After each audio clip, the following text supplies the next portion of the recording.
descubrir nada diciendo que Forrest Gump es un clásico del cine, una película que marcó la cultura popular y que es hoy por hoy una de las cintas más vistas por todo el mundo. Una película para las grandes masas y a la vez para cualquier cinéfilo, y es que llega a ser muy valorada por ambos bandos, lo cual me puso a pensar en cómo fue que esta película lo pudo lograr, ya que si bien suena muy fácil fusionar estos dos lenguajes para diferentes públicos, créeme, es más complicado de lo que parece. Y es que si por una parte vemos la aventurada historia de un joven con un leve retraso, que mediante la superación y la perseverancia irá conquistando el éxito y el reconocimiento sin dejar de lado la inocencia y la pureza, por otro lado tenemos la deconstrucción de la historia de Estados Unidos, haciendo un recuento de los momentos más vergonzosos que no es más que una bofetada con guante blanco a la forma en la cual se sobreexalta la historia norteamericana. Y es que en pocas palabras, esta película lo tiene todo. Tiene romance, comedia, drama, grandes actores haciendo grandes actuaciones, personajes memorables y una historia bellamente contada que sin duda podría ser una película para proyectarse en cualquier escuela americana para resumir la historia de los Estados Unidos de los 50s a los 80s en poco más de 2 horas. Una verdadera joya. Una joya que el más joven y el más viejo pueden atesorar. Una película que mediante el idioma narrativo nos hace empatizar con Forrest casi desde el primer segundo. Y conforme la trama avanza, sentimos cómo ese lazo entre él y nosotros se va volviendo cada vez más personal. Y llegando a cierto punto, dejamos de sentirnos como los acompañantes de la banca y pasamos a sentir como si conociéramos a Forrest de toda la vida, como si hubiéramos sido el que acompañara al pequeño Forrest en su primer día, como si hubiéramos sido la compañera de alcoba de Jenny, como si hubiéramos entrenado junto a Forrest en las Fuerzas Armadas, como si fuéramos ese tercer tripulante en su barco camaronero, o simplemente el que estuvo a su lado para que él pudiera reunir el valor de entregarle la carta de su hijo a Jenny y pudiera darle ese último adiós. Y por otro lado tenemos el idioma visual, que mediante pequeños guiños sabemos exactamente en qué punto de la historia estamos, desde la primera presentación de Elvis en la TV, la llegada del hombre a la luna, la guerra de Vietnam y la renuncia de Nixon, hasta la llegada de Apple y la tregua entre Japón y Estados Unidos, que sutilmente está representada por la pareja de comprometidos del soldado y la señorita asiática.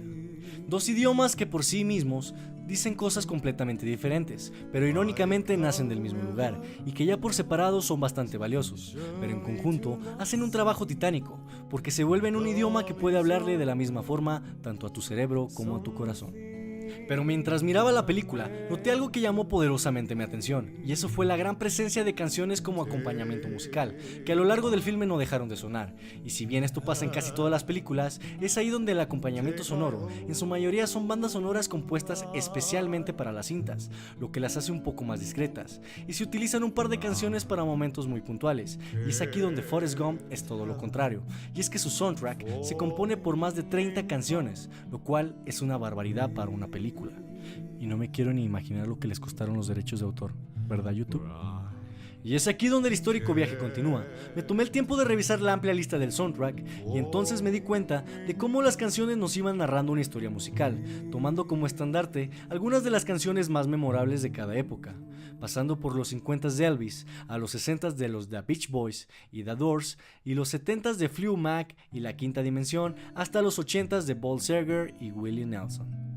Y esto no es más que el tercer lenguaje que maneja la película, una narración histórica conformada por la música, que se podía apreciar a los alrededores de cada uno de los eventos históricos, un viaje nostálgico para aquellos que tuvieron la fortuna o desfortuna de haber sido parte de estas épocas, y una travesía histórica guiada por cada una de las notas musicales, que saltando de género en género, de cultura en cultura y de momento en momento, nos teletransporta sonoramente a cada sentir de cada canción, que escondida detrás de cada escena nos narra un hecho en 3 direcciones.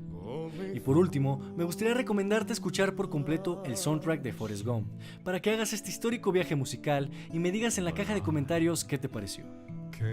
Pero también te tengo una pregunta. ¿Qué película debió de ganar el Oscar en el 94? ¿Fue Forrest Gump una justa ganadora? ¿O Pulp Fiction o Sueños en Fuga lo merecían más? No olvides suscribirte, unirte a nuestras redes sociales y dejar tu marca en este canal con un comentario. Sin nada más que decir, que tengas buenos días, buenas tardes o buenas noches. Que la pases bien. If I can't help for